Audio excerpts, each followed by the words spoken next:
Salve, irmãos, a paz do Senhor. Vamos começar então nossa quinta aula. Vamos aqui chamar nossos irmãos para o estudo.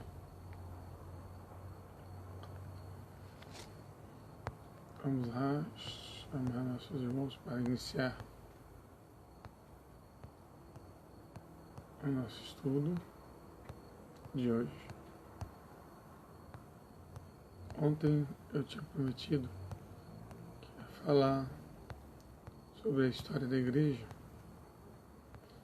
porém é uma aula muito extensa, que vou ter que dividir ela em 3 aulas. Então eu vou dar hoje antropologia, para a gente encerrar esse assunto aqui, porque nós já falamos sobre anjos, demônios, sobre Deus, então vamos falar agora sobre antropologia, sobre o homem.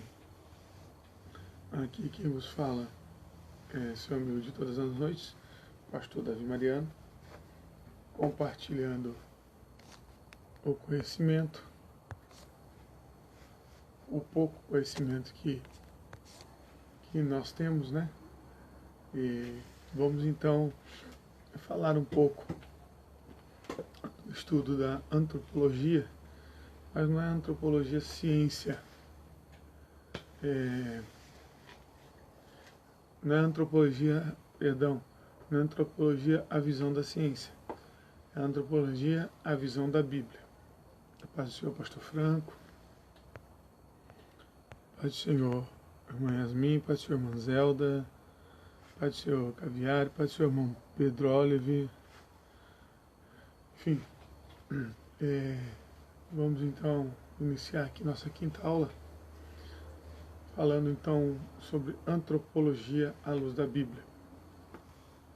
Antropos significa, antropologia significa estudo do homem. Quando nós falamos de estudo do homem, a mulher está incluída. Quando na Bíblia se refere ao homem, significa ser humano, ou seja, o homem e a mulher. A palavra antropos é ser humano, homem e mulher. Por definição, a antropologia bíblica e a antropologia ciência, né, a visão da antropologia bíblica e a visão da antropologia ciência são distintas. São distintas por definição, são distintas por fundamento e são distintas por propósito. Enfim, por definição, a antropologia bíblica difere-se muito da científica em fundamento, abordagem e propósito. O fundamento da antropologia bíblica, ela é exclusivamente na revelação especial de Deus ao homem. Ela simplesmente é ali baseada na revelação especial de Deus ao homem, ou seja, na Bíblia, somente ela é focada na revelação especial de Deus ao homem. Ok? A abordagem da antropologia bíblica, ela é feita a partir da visão bíblica do homem e não como a científica, que é do homem pelo homem. Veja bem se vocês entendem isso. Quero deixar bem claro. A abordagem feita pela antropologia bíblica é do homem e não como a científica, que é do homem pelo homem. Entenderam? Ok, vamos lá então. O propósito da antropologia bíblica é demonstrar a postura privilegiada do homem em relação às demais criaturas, bem como sua atual deficiência moral diante de Deus. Ok? Então é bem diferente a antropologia bíblica e a antropologia científica, principalmente na sua abordagem, né? Na sua abordagem ali, a antropologia bíblica, ela é feita na visão bíblica do homem, e na científica ela é feita do homem pelo homem, ok? Vamos então, tudo bem até aqui? Tópico 2. A antropologia teológica, ela ocupa-se unicamente com o que a Bíblia diz a respeito do homem e da relação em que ele está e deve estar com Deus. Simplesmente isso. A antropologia bíblica, ok? Ela ocupa-se unicamente com o que a Bíblia diz a respeito do homem e da relação em que ele está com Deus. É somente isso que a antropologia bíblica se preocupa, em mostrar que o homem, ele esteve ligado intimamente com Deus de uma forma privilegiada e por algo que aconteceu sendo a desobediência, o pecado original, ele se afastou de Deus. Então a antropologia mostra que ele está afastado e que ele deve estar hoje se aproximando novamente de Deus. A antropologia teológica ocupa-se unicamente de dizer isso sobre o homem, enquanto a científica abrange muitas outras áreas. Ok? Terceiro tópico. A antropologia bíblica confina-se, ou seja, ela está somente aqui, nesses tópicos, ela confina-se à palavra de Deus e à confirmação que a experiência humana pode dar testemunho. A antropologia bíblica, ela não precisa de outros livros para afirmar o que ela diz, o que a Bíblia diz. Ela não precisa buscar outras fontes. A antropologia bíblica, ela somente necessita da Bíblia para dizer o que é e para dizer o que não é. A antropologia bíblica, ela somente estuda o homem a partir da Bíblia. Ela estuda o homem a partir da Bíblia e ela pega o próprio ser humano, que o seu próprio homem, ela dá testemunho daquilo que está escrito na Bíblia. Ok? Alguma pergunta? Podemos passar para o tópico 4.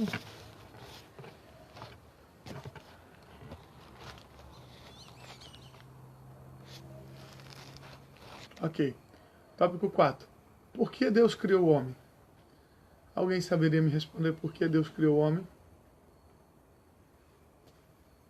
É muito interessante, né? Temos muitas teorias, mas eu queria receber uma resposta de que por que Deus criou o homem.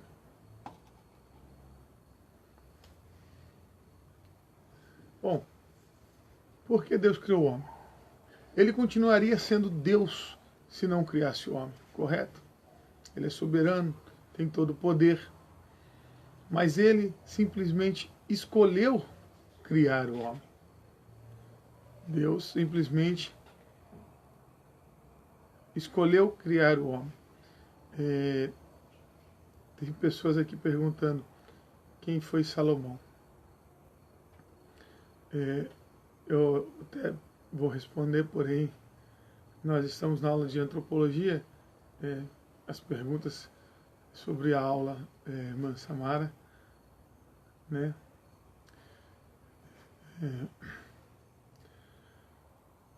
Salomão, o homem mais sábio que se tem notícias da terra, mais rico, filho de Davi e Betseba, filho do rei Davi e Betseba. Ok? Responde a sua pergunta, mas Samara, muito obrigado pela pergunta.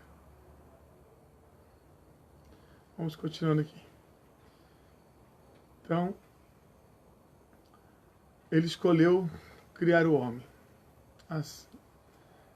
E, claro, perdão, só continuando a responder quem foi lá, só rei Salomão. E depois de Davi, ele herdou o trono. Tá? Foi rei Davi, depois Salomão. Ok? Vamos lá. Continuando aqui.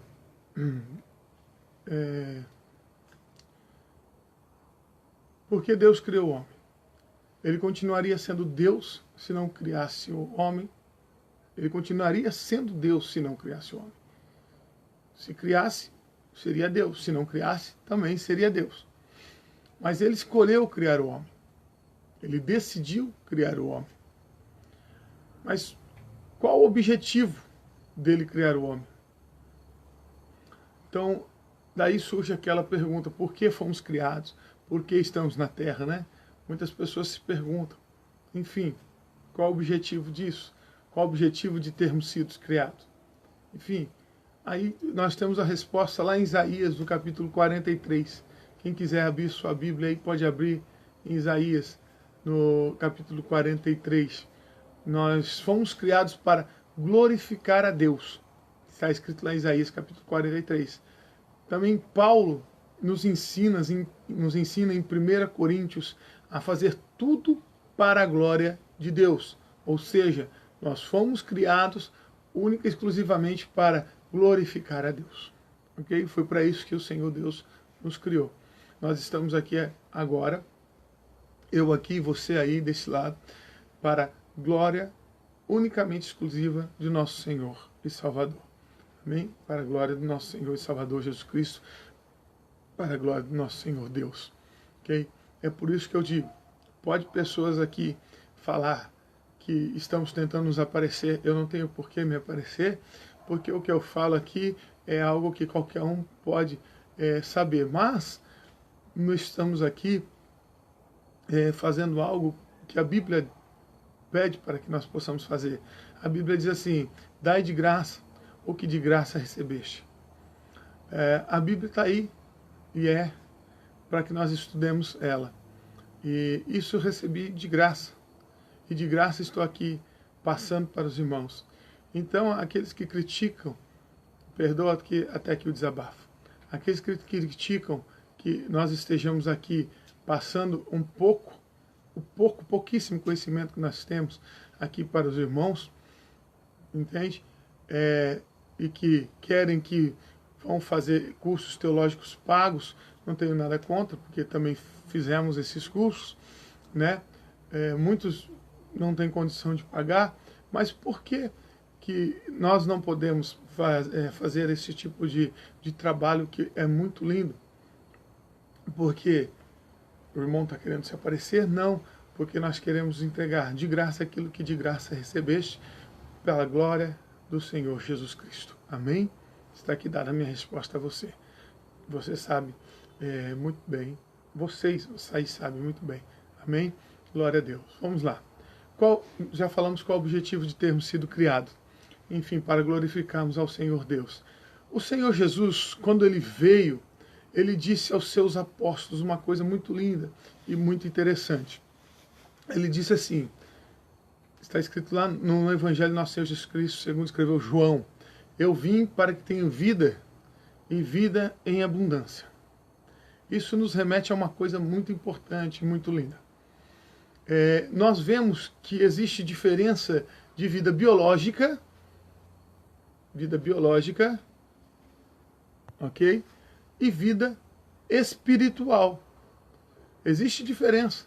Nós não podemos confundir as duas coisas, né? Existe diferença entre vida biológica e vida espiritual, ok? A vida espiritual, nós conseguimos ser vivida ela somente através de um relacionamento íntimo com Deus e verdadeiro. Somente assim que nós conseguimos viver uma vida espiritual realmente com o Senhor. Um relacionamento íntimo com Ele, um relacionamento verdadeiro, não um relacionamento de fachada. Não adianta irmos na igreja de segunda a sexta, sentarmos no banco e ficarmos lá bocejando durante a pregação, nem abrimos a Bíblia e sairmos de lá, fazemos todas as outras coisas que o mundo também faz. Nós não temos essa intimidade, nós temos que ser íntimos do Senhor. Nós temos que cumprir a palavra, eu estava até dizendo agora há pouco ali em casa, nós temos que cumprir a palavra em que diz em Romanos, não vos conformeis com este mundo, e nem com o que no mundo há. Nós temos que ser assim, para ter esse relacionamento íntimo com Deus, para que nós possamos ter vida espiritual, senão só vamos ter a vida biológica. E tem diferença entre vida espiritual e vida biológica. Foi essa vida que o Senhor Jesus ela ofereceu para nós lá no Evangelho do Senhor Jesus Cristo, segundo escreveu João. Eu vim para que tenham vida e vida em abundância. Foi isso que ele veio falar para nós e nós temos que entender isso. Enfim, vamos continuar aqui, senão a gente só vai ficar aqui e a gente, quando começa a coisa linda do Senhor. Tópico, alguma pergunta até aqui?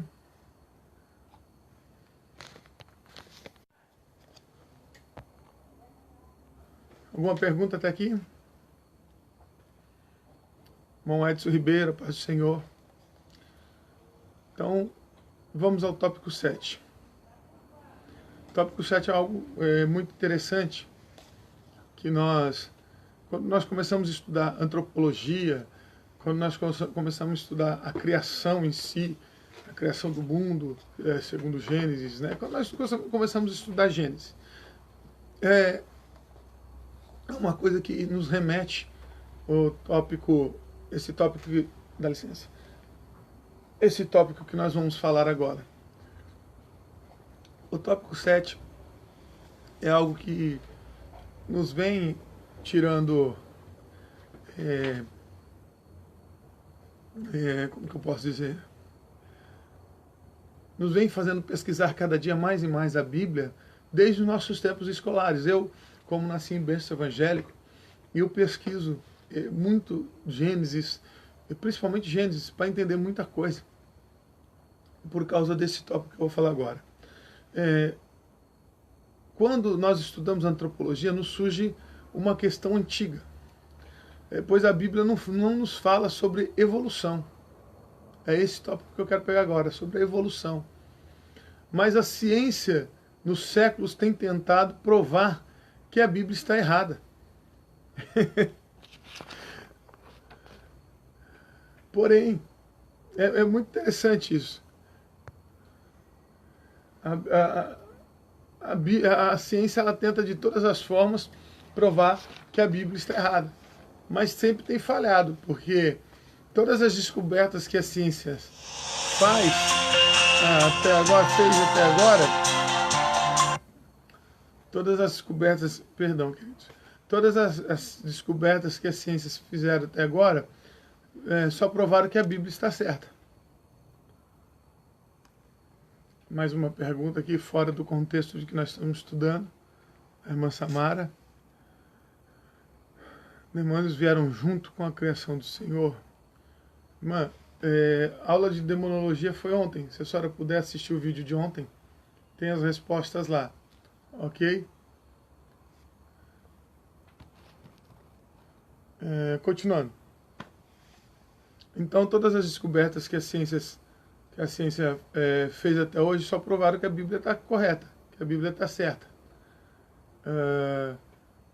Porém, pior do que a ciência querer provar que a Bíblia está errada, são aqueles que tentam unir a ciência e a Bíblia, colocando a Bíblia e a sua autoridade em xeque. Esse é o pior.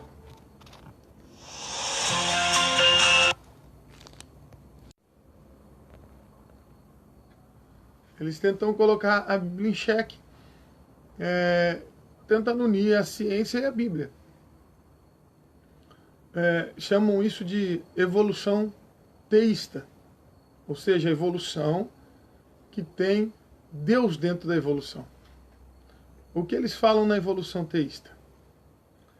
A evolução teísta diz que Deus, ele... eu dou risada porque é uma coisa fora do comum. Deus, ele só está envolvido na criação do homem. Ele criou o homem. E depois ele permitiu que tudo se evoluísse, inclusive o homem, até ele chegar a ser o Homo sapiens que é hoje. É isso que diz a evolução teísta. A evolução teísta diz que Deus criou o homem pelo jeito, o homem das cavernas, misericórdia, e depois permitiu que o homem e as criaturas se evoluíssem até chegar a ser o Homo sapiens que é hoje. Isso é pior. Isso é pior do que a ciência tentar provar que a Bíblia está errada, porque são pessoas que dizem acreditar em Deus, dizem acreditar na autoridade da Bíblia, mas estão tentando colocar a Bíblia em xeque e a sua autoridade em xeque. Enfim, continuando. Depois temos a evolução científica, né? Ou, perdão, temos a evolução teísta, que é essa que nós acabamos de falar, e temos a evolução ateísta, que é a evolução que tira Deus de tudo isso. A evolução ateísta não tem Deus em nada da sua criação. Isso anula toda a Bíblia, ou seja, é heresia. Porque a heresia é aquilo que, ou seja, toda ideia que vá contra a Bíblia ou que modifique a Bíblia, né? Então, a evolução ateísta é uma grande heresia.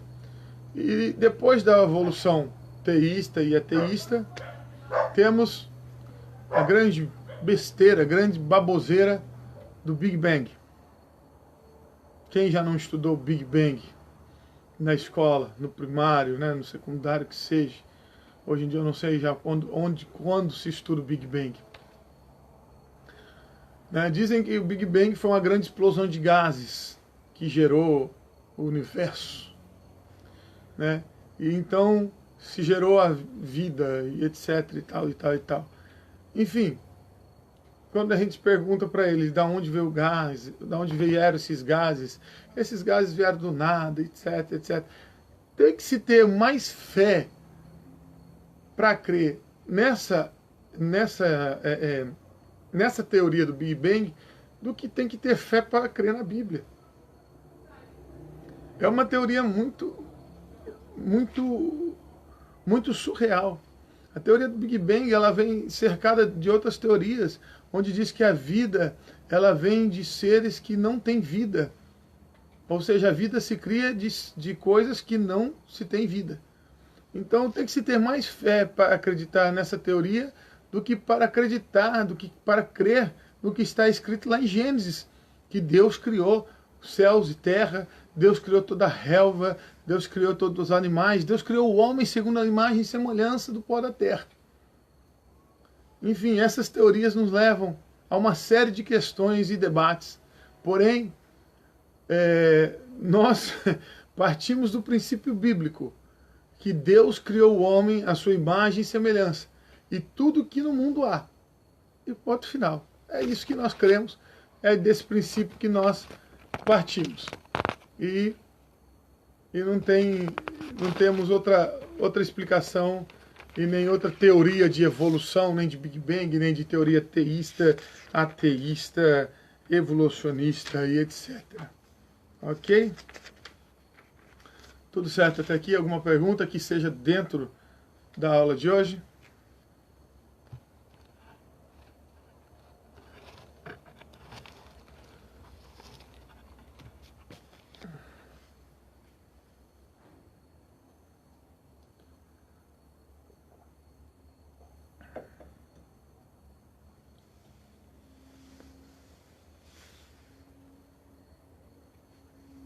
Vamos lá então.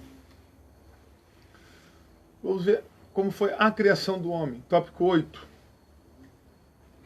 Tópico 8. A criação do homem. Todos nós sabemos. Opa, irmã Yasmin vai perguntar algo? Não. Então vamos continuar. Tópico 8. A criação do homem. Gênesis capítulo 2, versículo 7, diz lá: E formou o Senhor Deus do pó da terra, e formou o Senhor Deus o homem do pó da terra, e soprou suas narinas, e foi feito alma vivente. Todos nós conhecemos esse versículo praticamente de cor e salteado. Então ali está o relato de como foi feito o homem, eu, você, da onde nós somos descendentes ali, que foi feito Adão. O homem é o ponto máximo de toda a criação. Ele distingue-se do restante da criação. Ele tem aspectos morais e espirituais. O homem é diferente de tudo que Deus fez, de tudo que Deus criou. O homem tem aspecto moral, o homem tem aspecto espiritual. Nós podemos ver, os animais eles não têm aspectos morais e nem intelectuais. Os animais não tomam decisões, os animais têm instintos. Os animais não têm aspectos morais, né? Nós vemos o homem sim. Os homens têm aspectos espirituais e morais. Os homens tomam decisões e arcam com suas consequências, né? É assim que o homem foi feito e o homem é o ápice da criação de Deus. Ok? Nisso nós entramos. Agora eu quero entrar com os amados irmãos numa questão um pouco mais... Não fazia parte nem aqui desse estudo básico, seria um pouco mais avançado, mas eu gostaria de entrar aqui com os irmãos. Nesse tópico agora, que seria o tópico 9, que a pergunta é: o homem é dicotômico ou tricotômico? O homem é dicotômico ou tricotômico? Ou seja, a pergunta é: o homem possui corpo, alma, ou corpo e espírito, ou o homem possui corpo, alma e espírito? O homem é dicotômico ou o homem é tricotômico? Enfim, a interpretação trina do homem é fundamentada sobre algumas passagens bíblicas que dizem que o homem é formado de corpo, alma e espírito. Alguns pais da igreja e teólogos, como Tomás de Aquino, também defenderam esse ponto de vista. Lá em 1 Tessalonicenses, no capítulo 5, no versículo 23, nós podemos ver dizendo que o homem é tricotômico. Em Hebreus, no capítulo 4, no versículo 12, nós também vamos ver ali dizendo que o homem é tricotômico. Ok? E, enfim, em outras passagens bíblicas também. Outros defendem a dicotomia. Outros dizem que o homem só tem corpo e alma, que a alma e o espírito são a mesma coisa. E eu tenho a minha opinião, eu não estou aqui para falar para vocês o que é, eu estou aqui para gerar para vocês uma curiosidade para vocês estudarem. Ok? Nesse ponto aqui. Alguns defendem a dicotomia, baseando-se no ponto de vista no relato da criação. Em alguns textos, e alguns textos a seguir. Alguns textos como Gênesis capítulo 27, versículo 2 e 4, Gênesis capítulo 32, versículo 8, Gênesis capítulo 33, versículo 4 e 6. Ali, nesses textos, eles defendem a dicotomia. Ok? Nessa questão, o importante não é se doar e estudar bastante, pois eu não estou aqui para dizer a você o que achar certo ou errado, se é tricotômico ou dicotômico, mas apontar para onde olhar. Dou referência dos dois pontos de vista para você. Eu dei aqui referência dos dois pontos de vista para vocês. Espero que você estude bastante, para que você tome a sua opinião própria. Porém, o mais importante é você saber qual a importância desse ponto de vista no seu relacionamento com Deus. É isso que é o importante. Você saber qual a importância desse ponto de vista no seu relacionamento com Deus. Vamos lá. A alma pode pecar? O corpo? Isso é uma pergunta. O corpo, ele já traz desde Adão a semente do pecado. Mas a questão teológica aqui nos traz a maneira mais aprofundada. A escolha do pecado. Os tricotomistas vão dizer que o espírito volta para Deus e o que vai ser julgado é a alma. Entenderam? O espírito volta para Deus que o deu. O corpo vai para o pó, ser enterrado. E a alma vai ser julgada. Isso dizem aqueles que acreditam na doutrina da tricotomia. Ok? Por aí vocês já tiram uma ideia do que o homem é. Dicotômico ou tricotômico.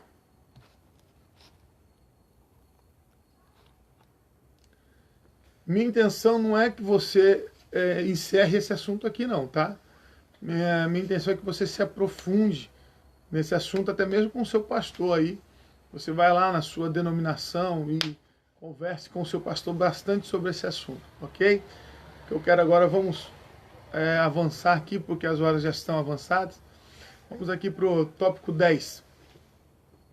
Vamos lá, alguma pergunta até aqui sobre a aula de hoje, é claro.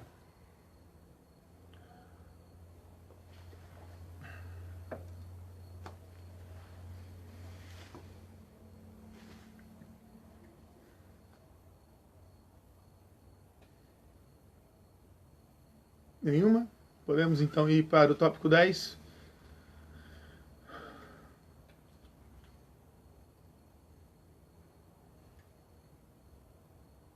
Vamos lá então. Tópico 10, né? Originalmente o homem era separado, foi feito para viver com Deus. O homem foi feito exclusivamente para viver com Deus. O interessante, sabe o que é? Interessante que nessa jogada de tentarem tirar a autoridade da Bíblia, muitos tentam tirar a credibilidade do livro de Gênesis.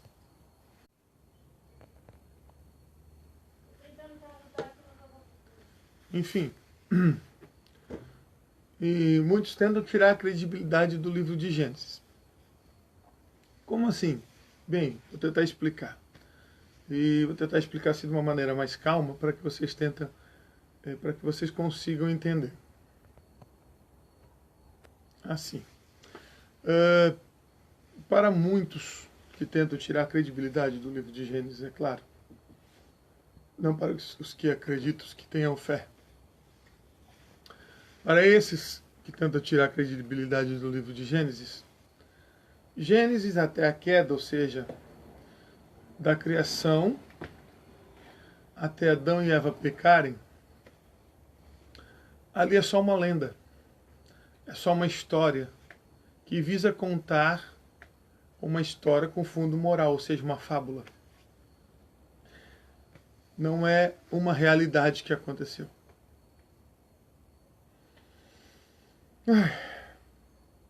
Pois é. O que dizer para esses? Eles estão querendo dizer que a Bíblia contém mentira, que a Bíblia contém erro, que quem escreveu a Bíblia estava prevaricando ela, que estava mentindo quando estava escrevendo. Ok. Enfim, cremos por fé e não por vista. Mas tá, vamos dar crédito para eles um minuto. Não, um segundo. E dizer que tudo bem. Vai, de Gênesis a queda seja assim uma fábula. Por um segundo, veja bem, não estou falando de heresia. Entenda. Estou dando crédito para eles um segundo. E dizendo que vá. Vamos dar um crédito para eles. Que de Gênesis até a queda seja uma fábula por um segundo. Mesmo assim, eles não tiram a credibilidade da Bíblia. Você sabe por quê?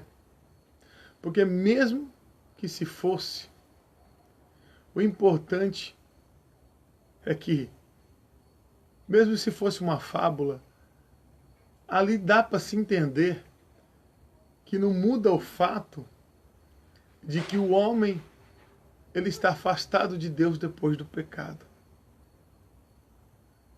Aleluia. Até quando eles tentam tirar a credibilidade da Bíblia, eles não conseguem. Porque quando eles tentam dizer que ali é só uma fábula, e nós tentamos olhar com a visão de fábula para a Bíblia, para aquele texto que eles disseram era uma fábula, nós conseguimos entender que mesmo sendo uma fábula, entre aspas, se fosse uma fábula, nós conseguimos entender que se fosse verdade, o homem estava afastado de Deus. E sendo uma fábula, o homem estaria afastado de Deus. Ou seja, nos dois exemplos, nos dois interins, o resultado é o mesmo. Ou seja, 1 mais 2 são 3. 2 mais 1 são 3. Não adiantou nada eles quererem mudar ou tentar tirar a credibilidade da Bíblia, que continua na mesma coisa. Aleluia. É isso que eu gosto. É isso que é interessante. Por mais que tentam tirar a autoridade da Bíblia, por mais que tentam tirar a credibilidade da Bíblia, não vão conseguir. Isso eu glorifico a Deus. Enfim, para não ficar muito cansativo, vamos aqui finalizar a aula de hoje dizendo sobre as penalidades da queda. Tópico 11. As penalidades da queda. Quais foram as penalidades da queda do pecado original? Enfim, primeira, acabamos de dizer, ficar afastado da comunhão de Deus. Não somente Adão, não somente Eva, mas toda a humanidade ficou afastada da comunhão de Deus por causa da desobediência, por causa do pecado. Ok? Segunda penalidade, Satanás também recebeu sua punição. Satanás ali representado pela serpente, também recebeu sua punição. E já tem o proto-evangelho. Sim, o proto-evangelho. O que significa o proto-evangelho? O proto-evangelho ali é quando há a promessa de que da mulher sairia um, do fruto da mulher sairia um que pisaria na serpente, na cabeça da serpente. Ali é o proto-evangelho. E depois seria o evangelho. Entendeu? Então isso se chama proto-evangelho. Ok? Eva. A punição de Eva seria aumentada suas dores de parto e seria submissa ao seu esposo. Ok? Tudo entendido até aqui, até agora? Vamos terminar agora nesse tópico. Alguma pergunta relacionada à aula de hoje?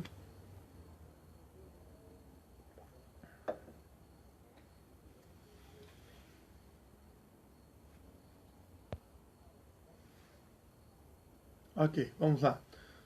Só para terminar, então, mais um tópico aqui, o tópico 12.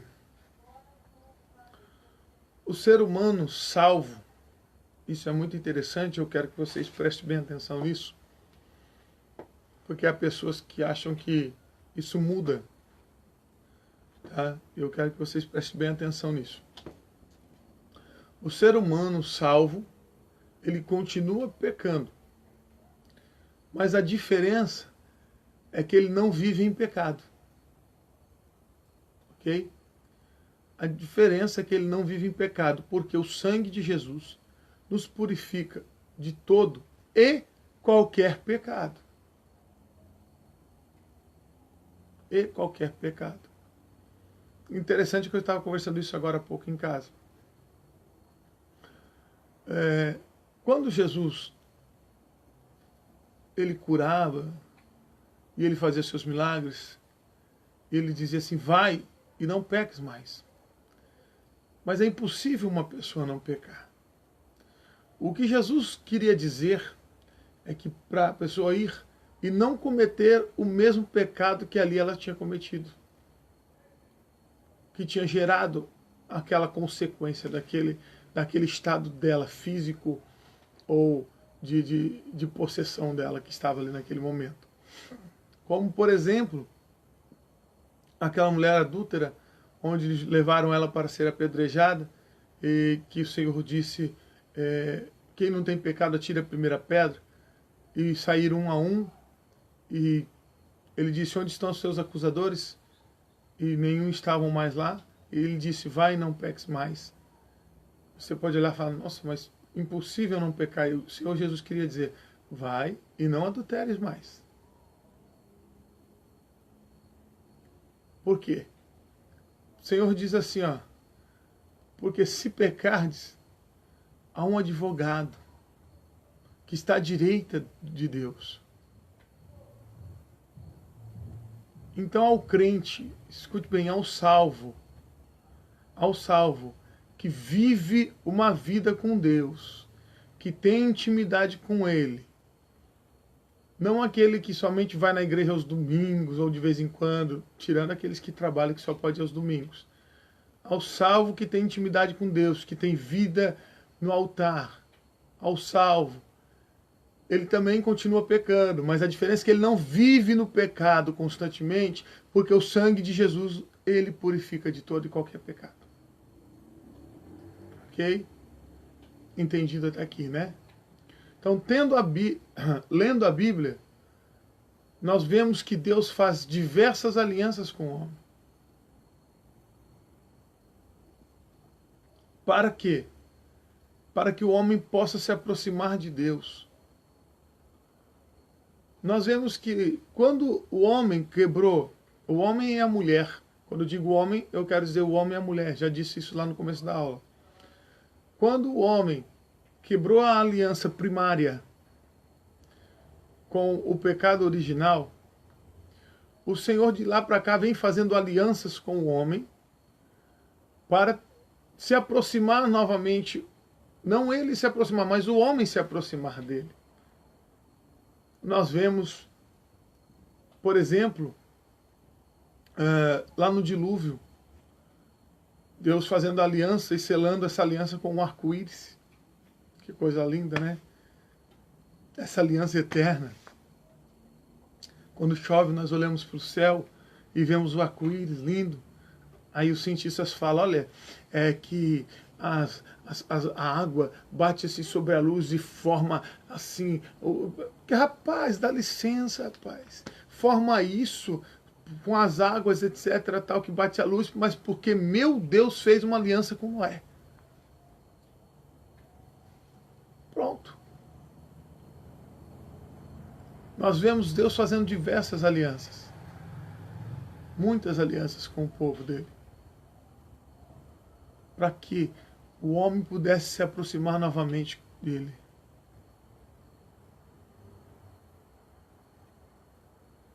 Boa noite, irmã Cleusa Silva. E é assim, nós vemos a aliança que Deus faz com cada um de nós, cada dia que nós acordamos. Cada um de nós podemos fazer uma aliança com Deus de proximidade. Eu e você, quando nós erguemos a mão, dizendo assim, eu quero viver uma vida com Ele, é uma aliança que nós fazemos com Ele, de proximidade. Aí vocês perguntam, mas por que Deus quer fazer essa aliança comigo? Porque está no caráter de Deus honrar as suas promessas. Está no caráter de Deus honrar as suas promessas. Porque a promessa de Deus, lá do Jardim do Éden,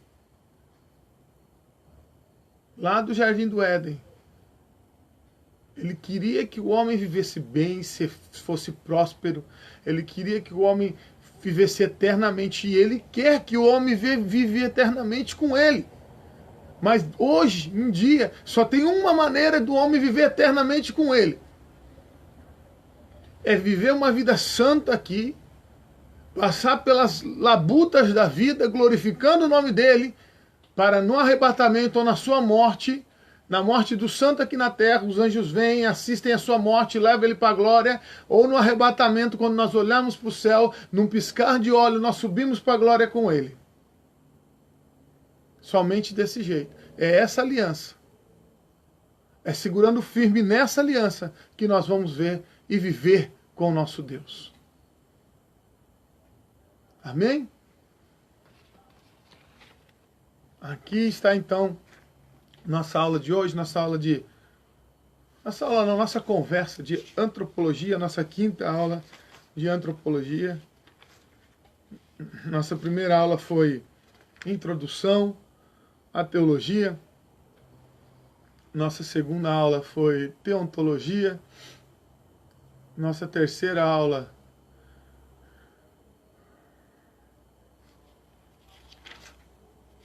foi, perdão, angelologia, né? Foi angelologia.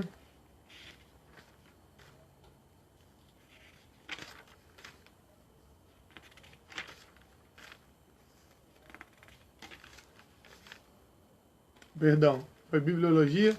Nossa quarta aula, angiologia. E hoje nossa quinta aula, antropologia. Ok? Só recapitulando.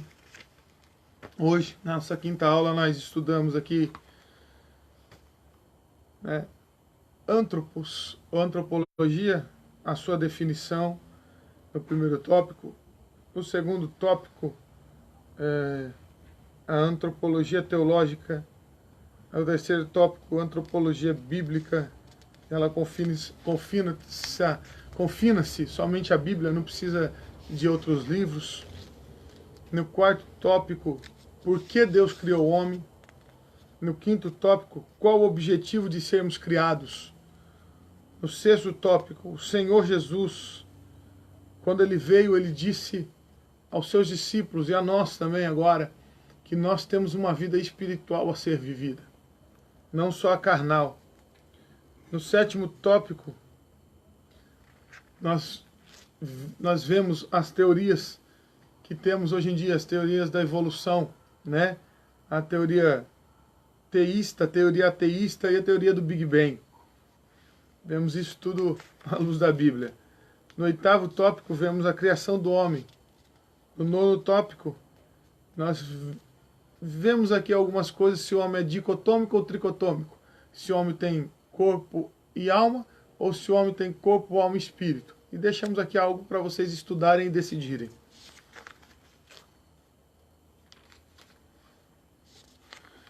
No décimo, isso foi no nono, né?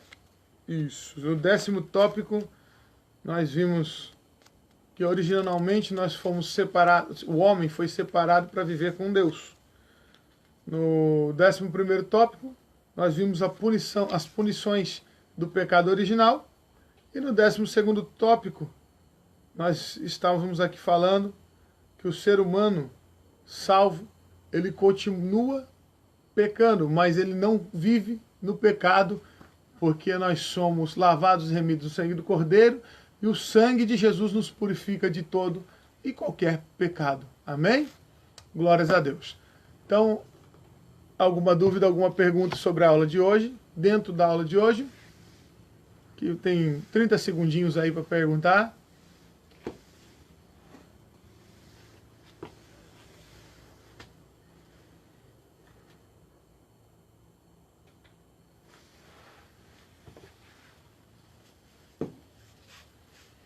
Vou deixar aí na descrição do vídeo o canal do YouTube, o link do grupo do WhatsApp também, para quem quiser, ok?